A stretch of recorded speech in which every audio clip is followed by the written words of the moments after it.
thanks to the All Recipes member who submitted this meatball sandwich recipe. One member raves, "I love this!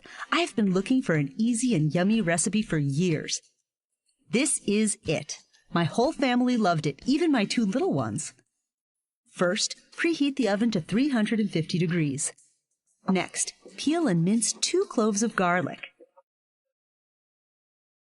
Chop a small handful of fresh parsley. You'll need 2 tablespoons.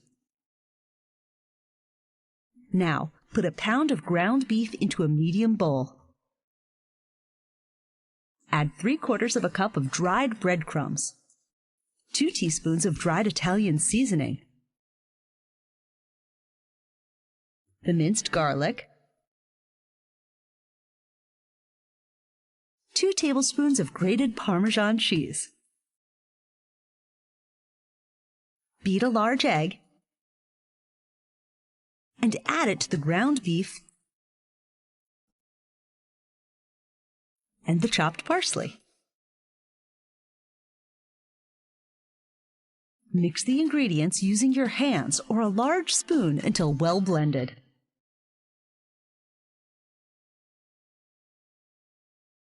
Next, we'll shape the beef into 12 meatballs.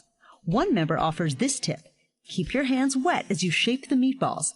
This helps keep the meat from sticking to your hands, making forming meatballs much easier and faster.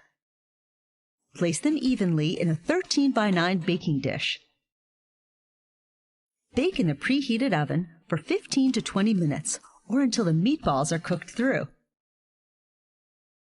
While the meatballs are baking, cut a French baguette in half lengthwise using a serrated knife. Remove some of the bread from inside to make a well for the meatballs. Brush the cut sides of the bread with extra virgin olive oil, using about a tablespoon.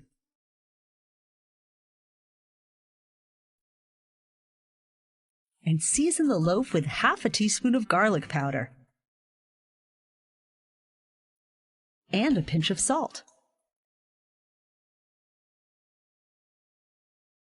Place the baguette on a baking sheet and slip it into the oven during the last 5 minutes of the meatball's baking time to lightly toast it.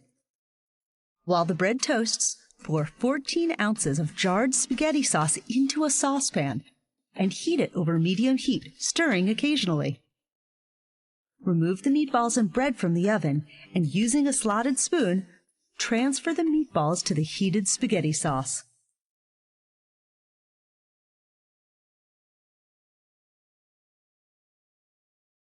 Spoon the meatballs with some sauce onto the baguette.